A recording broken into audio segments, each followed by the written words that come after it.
Every week, the Payne family cuts straight to the real financial story. The one question, Bob, everyone's asking is, are we in an artificial intelligence bubble? You've been through boom and bust. What do you think? No hype, no myths. Just what actually matters to your money. Does feel very similar to what we experienced in the 90s. Where are we, though? Are we in 1995, 1997, 1999? Listen to the Pain Points of Wealth on the Red Apple Podcast Network. BTW, FYI. Visit Nexplanon.com RN to learn about Nexplanon. It's an adjustable implant, 68 milligrams radio pain. Or ask your HCP IRL. Okay, TTYL. The Stone Zone, entertaining and informative on the Red Apple Podcast Network. Welcome to the Stone Zone on this Christmas Day. It was Christmas Day in 1972 that President Richard Nixon ordered the intense bombing and mining of Haiphong Harbor, as well as other targets in in Vietnam, in order to try to force the North Vietnamese to the table. So this is the day historically on which we join you.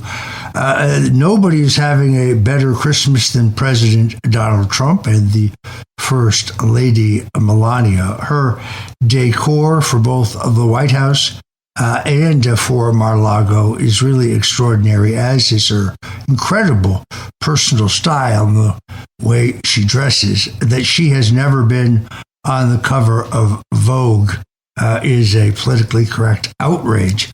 Of course, Michelle Obama on the cover of all of the major women's magazines, whereas Melania, who is both chic, highly intelligent, very kind, speaks 7 languages, very wise, and a key advisor and helpmate to her husband, has been shunned by the mainstream media. But still, she is elegant and she is active and she speaks her mind. She's done an amazing job on the decor for Christmas. But the president is really in a special place when he is at Mar-a-Lago. For those who have never been there or will never be there, it is really a mystical place. It was originally the home of Meriwether Post. Marjorie Meriwether Post was, of course, the businesswoman and socialite who owned the Post cereal fortune. And it was built between 1924 and 1927. At the time of her death, it was essentially deeded to the U.S. government. It's an opulent Spanish-style 30s mansion. When I was working for Donald Trump in the 90s, I guess it was that he purchased it. We were flying one weekend from New York. I was living in New York at the time, flying to Florida for the weekend. I joined him on his plane flying out of Teterboro to Florida, and he said to me, I'm going to look at this property. This is around 1985, I guess, 84. I'm going to look at this property that I'm thinking of buying in Palm Beach. Do you want to go with me? And I said, certainly. So we walked through the property, which at that point, Mar-a-Lago had been boarded up for over 15 years. It had been examined by Richard Nixon, who actually, there's a record that Nixon flew there with his best friend, Bebe Rebozo from Key Biscayne, to examine it. The government opened up for a walkthrough. It was elegant, but even then, Nixon thought it was much too opulent to fit his everyman image. The club was ultimately purchased. But anyway, we looked at it, and Trump said, what do you think? And I said, wow, it needs a lot. And he said, this could truly be magnificent. I said, are you going to buy it? He said, only if I can steal it. Now, initially, the president, then the real estate developer, offered the Post family and the government $15 million, which was rejected. Then Trump very wisely purchased land between the club and the ocean front from a man named Jack C. Massey, the former owner of Kentucky Fried Children for $2 million, announcing that he intended to build a home that would block Mar-a-Lago's view of the beach. This threat caused competing interests in Mar-a-Lago to decline. Trump ultimately purchased a property then for $7 million, stealing it illegally in 1985. Some have put the sources at slightly higher. But today, it's abundantly clear that he bought a property for between $7 and $10 million that had an assessed value in the bankruptcy of $20 million, with the interior furnishings alone being purchased at $8 million, being appraised at $8 million. So it was indeed a steal. This was the opulent home where Meriwether Post and her famous actress daughter, Dina Merrill, the famous Dina Merrill, she had a children's room there that had a pink hand-painted tile with little bunnies and so on. It's an upstairs bedroom. So the president has left it intact. It is incredible. But Meriwether Post would have these weekends in which, she would have 20 or 30 couples. So upstairs there's an upper deck of private rooms, which is what ultimately lent this to being a club. The president had it as his principal residence until the 1990s. And it is really quite extraordinary. But it was then and only then he decided to make it a club, which was very alarming to the Palm Beach residents because the Bath and Tennis Club and the other more venerable traditional clubs in old Palm Beach really did not look kindly on people who were black or Hispanic or Jewish or Catholic. And Trump's club, he made clear, would be open to all. He ultimately won the rights to turn part of the estate into a private club. And the club now functions while he is there as president, which is an extraordinary thing. The president has his own apartment, which is heavily guarded by the Secret Service. I was always concerned when I visited him during his first presidency and when I visited him in Mar-a-Lago during the beginning of this presidency, that the Secret Service protection seemed very lax. That is no longer the case. You have to go through a gauntlet where they have to do a background check on you before you're given a QR code. You have to check in. They go through your car looking with mirrors at the bottom. They go through the trunk and under the hood. They check the vehicles for weapons and so on. So it's much tighter. It's of course tighter on those nights that the president is there. Now, it's like a medieval court in the sense that the president eats out on this round terrace, and therefore tables closest to his table are covered. His table is surrounded by velvet ropes, and there are 4 to 6 Secret Service agents surrounding his table so that the poor man can eat. Otherwise, he would have an endless stream of people asking for selfies or wanting to promote themselves to be Assistant Secretary of the Navy. And of course, many of these people are the president's friends and larger donors. But it's interesting to see the way people jockey to catch his eye, to try to anticipate his route when he comes from his private residence out to dinner. There is always a standing ovation when he comes. Of course, he loves that.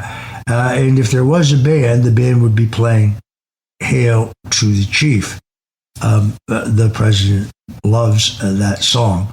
So it's really a mystical place. It's also a place, of course, where a lot of business gets done. The president entertains there on the weekends, and it is there that the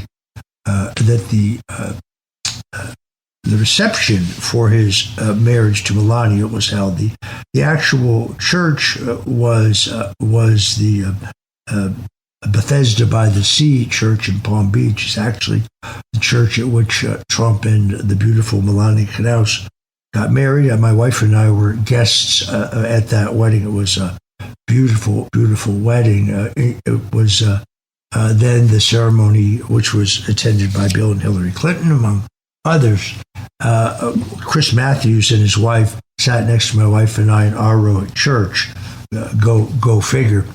But the president loves Mar-a-Lago. He's relaxed there, and it is great to see these images. I think that the quality of the food cannot be understated. The perfection of the entire experience cannot be understated. The president is fanatical about the quality of the food, and it is just very top notch in every way.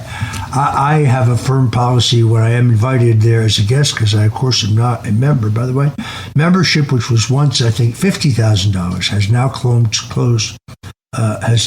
to over $1 million. I think that price may be negotiable for some friends of the president, but some people have paid as much as $2 million to become a member of this club, which has obviously a limited number of members.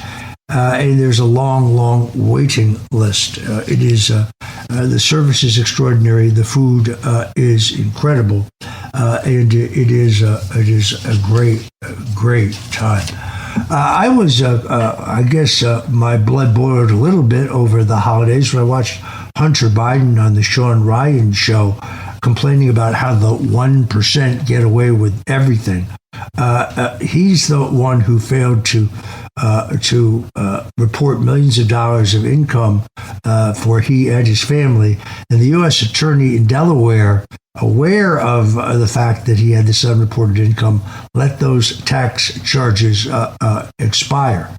As opposed to my case, in which I simply ran out of money, but I reported every penny of my taxes, and I reported all of my assets. The Biden Justice Department sued me in a civil action, but the press release didn't live up to their indictment, and there was no evidence of tax evasion. My wife and I simply ran out of cash, and we will be paying them with interest and penalties probably for the rest of our lives. But we had paid them regularly for 7 years without missing a payment until they bankrupted me.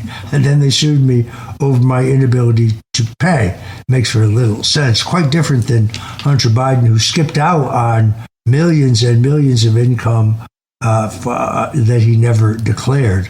And again, the government let those charges expire knowingly. So it was outrageous for him to be complaining about the 1% who get away with everything.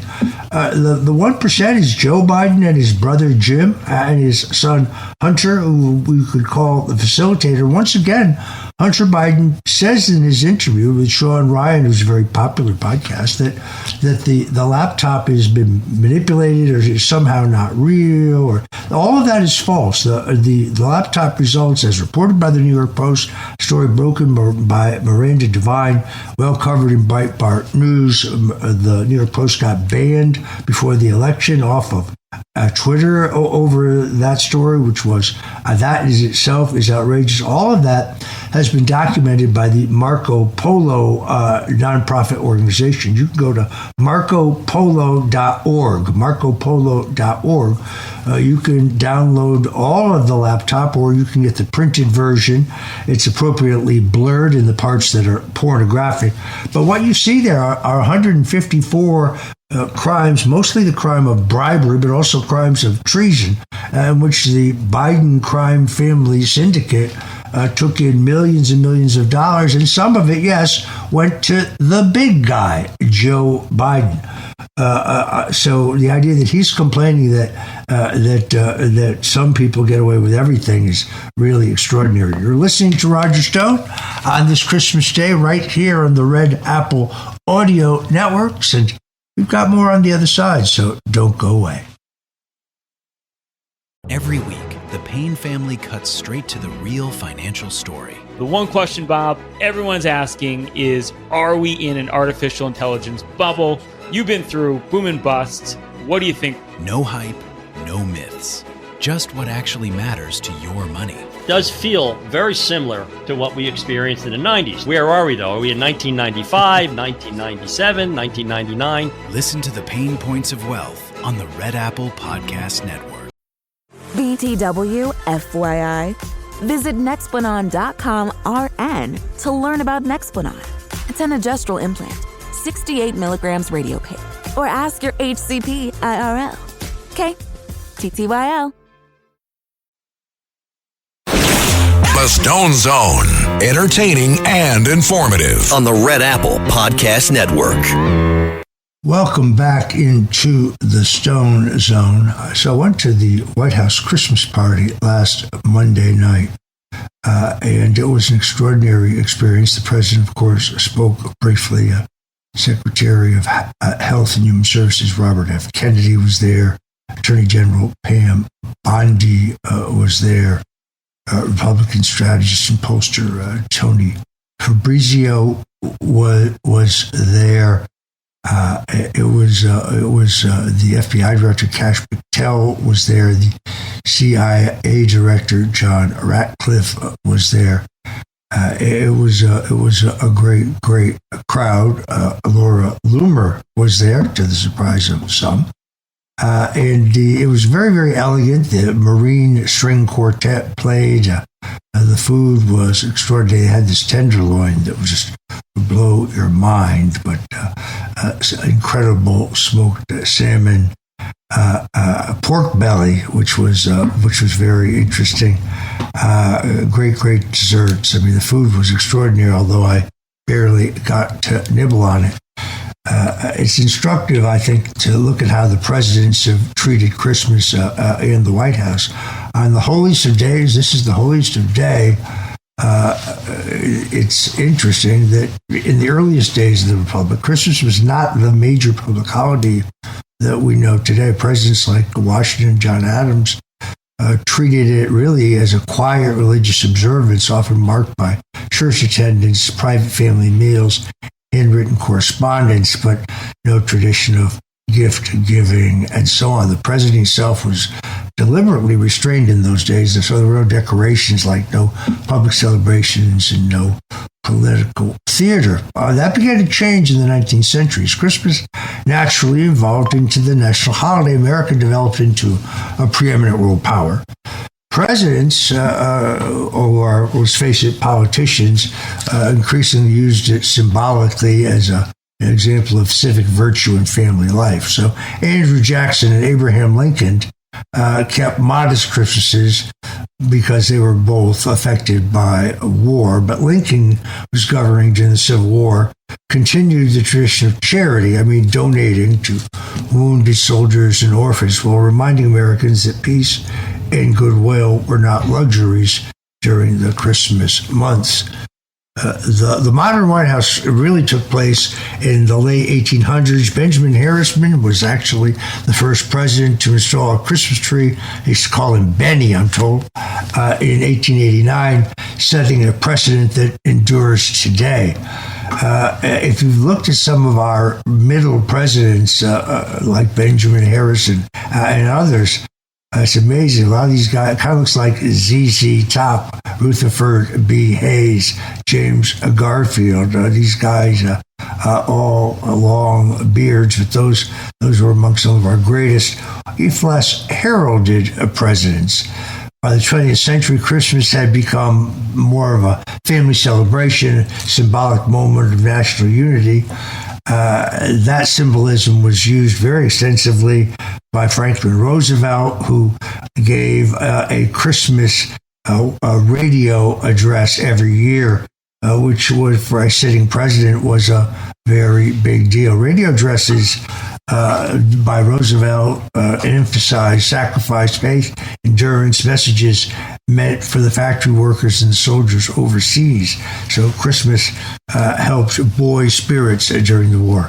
Anyway, we're back in just a moment on this Christmas Day, so don't go away. The Lincoln Wishlist sales event is happening now. Here's what's on everyone's wish list. Enjoying holiday jingles with brilliant 3D audio that surrounds you? Check. Watching snow flurries through the panoramic Vista roof? Check. Packing up presents with the spacious Lincoln Splitgate? Check. Everything you want. All standard on the 2025 Lincoln Navigator SUV. Visit your local Lincoln retailer or learn more at Lincoln.com for exceptional offers on 2025 Lincoln vehicles today. from writer-director Rian Johnson. The Holy Grail. A perfectly impossible crime. Wake Up Dead Man has critics singing its praises. God help me. Anything else? It's a deliciously entertaining mystery. That's nice. It's certified fresh. It's a miracle. Okay, you're freaking me out now. It's the best Knives Out movie yet. This case is solvable, right? Oh, you'll see. It's fun. Wake Up Dead Man, a Knives Out mystery starring Daniel Craig, now playing on Netflix. Shopify's point-of-sale system helps you sell at every stage of your business. Need a fast and secure way to take payments in person? We've got you covered. How about card readers you can rely on anywhere you sell? Thanks. Have a good one. Yep, that too. Want one place to manage all your online and in-person sales? That's kind of our thing. Wherever you sell, businesses that grow with Shopify. Sign up for your $1 a month trial at shopify.com/Spotify. Shopify.com/Spotify.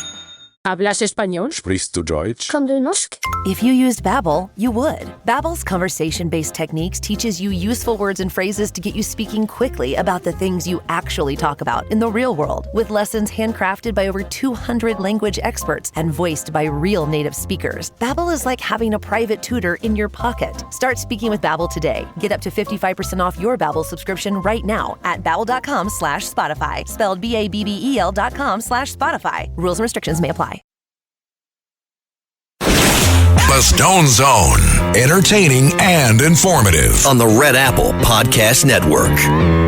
Welcome back into the Stone Zone. If you've read any of my books, The Man Who Killed Kennedy, The Case Against LBJ, or The Bush Crime Family, The Clintons' War on Women, the book in which I am, I think, the second author in the country to fully expose Jeffrey Epstein and his closeness to Bill Clinton, as well as the bounds of his relationship with Donald Trump.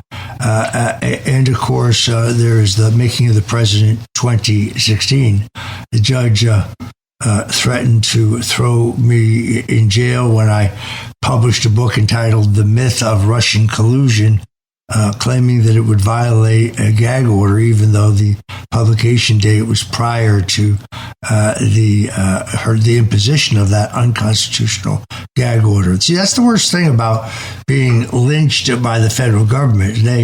They take away your rights in court. You're not allowed to prove your innocence, although under the law, they're supposed to prove your guilt. You're not required to prove your innocence, but you're really required to do so. But they won't allow you to introduce any of the evidence that would do so. So in my case, it was based on the false premise that the Russians, through their intelligence, had hacked the DNC. They were subject to an online hack, and that information had somehow made its way to WikiLeaks through me or with my knowledge, which is, of course, not true, because I could have proved with forensic evidence and expert testimony that there was no online hack. The FBI admitted they never examined the devices. So one of the two pillars of the Russian collusion, that the Russians hacked the DNC, is a complete fabrication.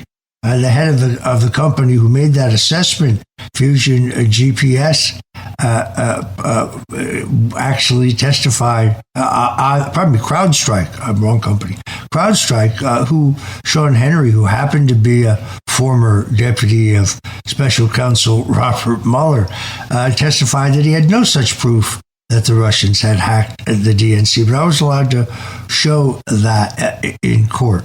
History, the fake news media just kind of makes the narrative. I've been studying the career of the much vilified Senator Joseph R. McCarthy.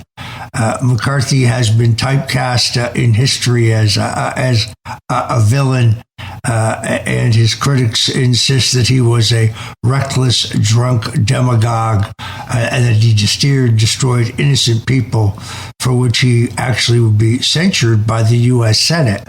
That's because Joe McCarthy went after communism as the international menace, which had indeed infiltrated our government. And in truth, everything McCarthy exposed, including communists like Bella Dodd and Owen Lattimore and others, were indeed Russian agents. If you have any questions about the fact that McCarthy actually ferreted out and exposed communist corruption in our government, there's a book called Blacklisted by History by M. Stanton Evans. Ann Coulter once called this the greatest book written since the Bible. And it tells in painstaking detail how tail gunner Joe, an ex-Marine, actually exposed the communist corruption that today thoroughly infects our federal government, academia, entertainment, and business, with the Chinese communists buying influence at the highest levels of U.S. government and all of those institutions. Joe McCarthy was absolutely right. McCarthy himself is kind of an interesting character. He was a country judge, a Marine veteran who was indeed a tail gunner, who challenged Robert M. La Follette Jr.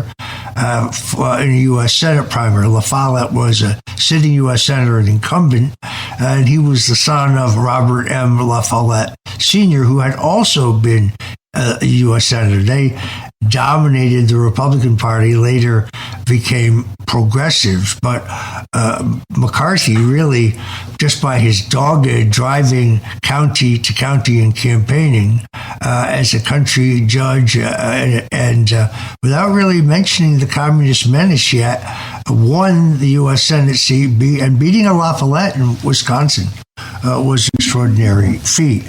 Now, Joe McCarthy, whose name is now tied to McCarthyism, has been vilified by as one of the great villains of all times. But he actually once employed both Roy Cohn, later the notorious lawyer and power broker, as well as Robert F. Kennedy Sr. Interestingly enough, Joe McCarthy, as a bachelor, actually briefly dated Patricia Kennedy, the sister to President John F. Kennedy and Robert Kennedy, who later married the actor Peter Lawford. Joseph P. Kennedy, John Kennedy's father, who's a partner with partner with the mob, really, with Frank Costello, controlling all of bootlegging and illegal liquor from New York all the way up to the Canadian border. Also, flamboyant former SEC chairman, bought a Hollywood studio, made millions of dollars on Wall Street. Joe Kennedy was a staunch anti-communist, a close friend and supporter of J. Edgar Hoover's, really the man who pushed John F. Kennedy into the presidency, but he was a major donor to Senator McCarthy. When Joe McCarthy died, Robert and Ethel Kennedy were actually the lone Democrats at Joe McCarthy's funeral. Roy Cohn, of course, was the son of a Tammany judge who'd used his father's political connections to become a federal prosecutor. Cohn famously prosecuted the Rosenberg case. He has a very famous line in front of the judge when the judge asks him if there's any doubt about the request for the death penalty. And Cohn said, "Your Honor, if I could flip the switch myself, I would." He joined McCarthy as counsel to his subcommittee. Cohn was actually a genius in many ways.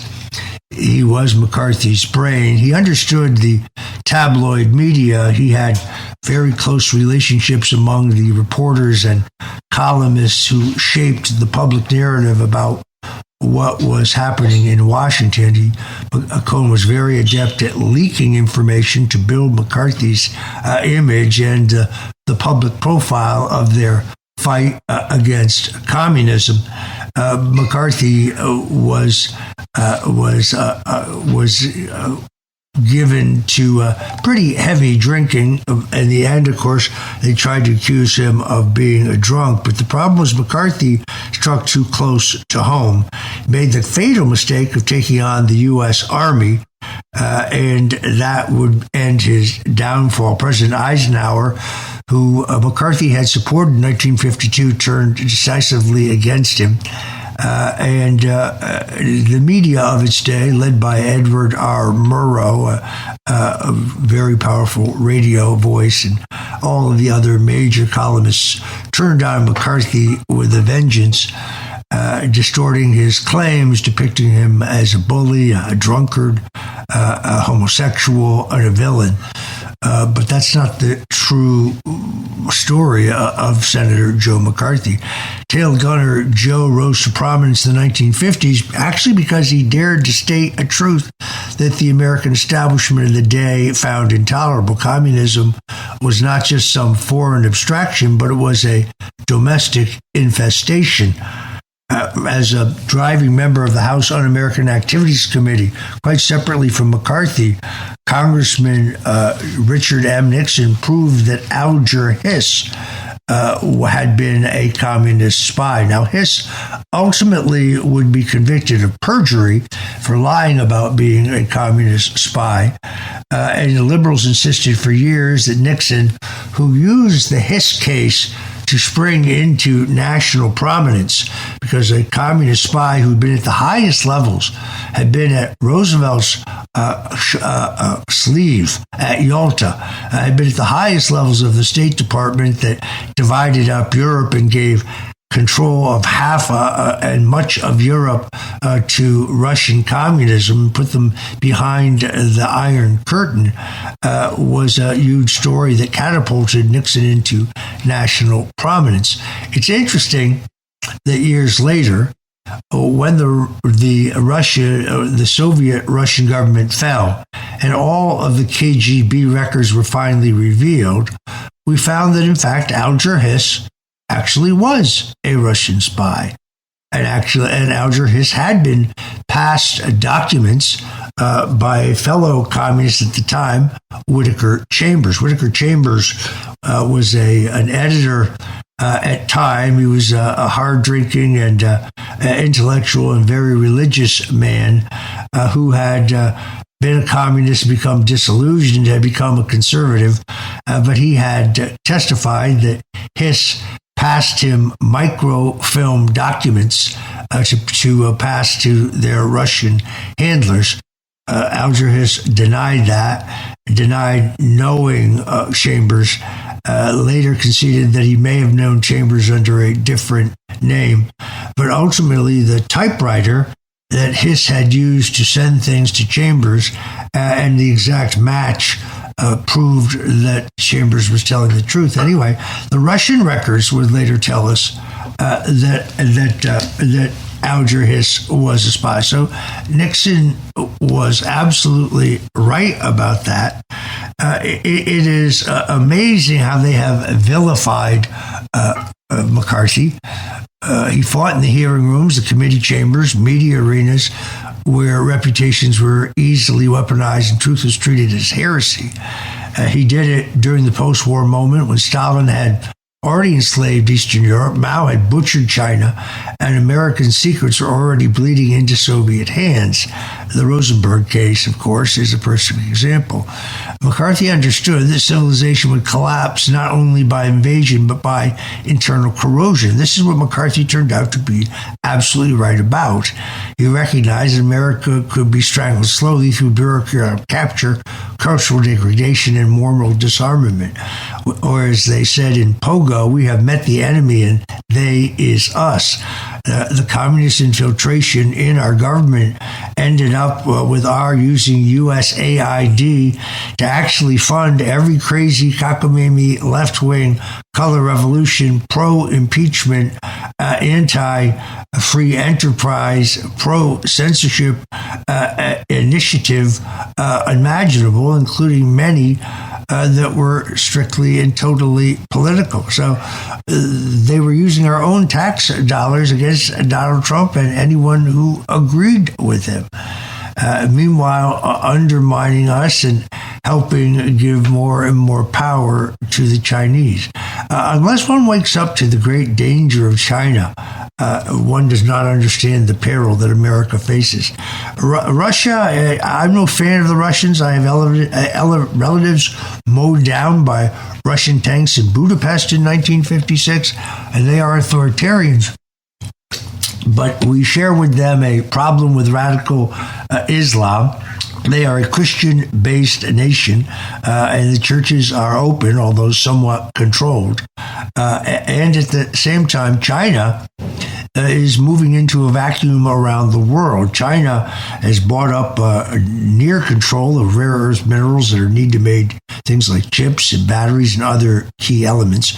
President Trump has an initiative to very quickly get Americans control of mining of these rare earth minerals. They have also given huge dollars to academic institutions. They paid Joe Biden, the former vice president, almost $1 million to endow a chair for classes that he never taught, so that he just was essentially putting Chinese money into his pocket. Of course, he won't be prosecuted for that because he's part of that 1% that Hunter Biden was whining about, who get away with everything. Anyway, I'm Roger Stone. Thanks for joining us on this Christmas Day show, the day Richard Nixon bombed Hanoi. Very famously said that he left the Oval Office and went over to his corner office in the old executive office building, and after talking with Dr. Kissinger, made the decision to devastatingly blow attack North Vietnam on Christmas Day to try to bring them around. Thanks for joining us today in the Stone Zone. Whatever you do, don't touch that dial and keep listening, because we'll be right back. The Stone Zone, entertaining and informative on the Red Apple Podcast Network. And we're back in the Stone Zone. I continue to examine the case of Rahmanullah Lakhwal, the Afghan national who is now charged with fatally shooting 2 National Guard members near the White House last month. Only one of the 2 died, thankfully. The second life was saved. A move that will now set this monster up to receive the death penalty, fulfilling a pledge made by Attorney General Pam Bondi. But what surprises me is Lakhwal, 29, got into the country and had only 1 year to apply for asylum. And this is when Joe Biden left in 2022, I believe it was. Yet he waited 2 years or 3 years past the time he was supposed to receive asylum to get asylum status. That's quite suspicious. But then you learn that he worked with and for the CIA in the country. So in Afghanistan. So I believe that he is or was an asset. U.S. Attorney Jeanine Pirro said that her office sees the gravity of the crime, noting that the woman who was murdered, Sarah Beckstrom, 20, was therefore allowed prosecutors to consider capital punishment. Beckstrom tragically shot with her own service weapon. Both the other officer, both of these fine Americans from West Virginia, has survived, for which we really are quite grateful. The U.S. Attorney says that they are going to seek the death penalty. Lakhwal was wounded, entered the United States in 2021, which is just months actually after Joe Biden botched the Afghanistan withdrawal, leaving I think 31, I think it is, service people to die, and additionally leaving not hundreds of millions, but billions of dollars of sophisticated military equipment behind. Equipment immediately transferred to the Communist Chinese, who technologically knocked it off. One of the stupidest things ever. At a minimum, as Trump has pointed out, our military should have destroyed it on their way out to stop it from falling in enemy hands if we couldn't get all of this very sophisticated military equipment out of the country. it is very interesting that he has porously moved into this country. But thousands others were let through the floodgates at the same time. We were told by the administration that these people were scrupulously screened. But if that were true, then he would never have been able to get in 3 years after the deadline.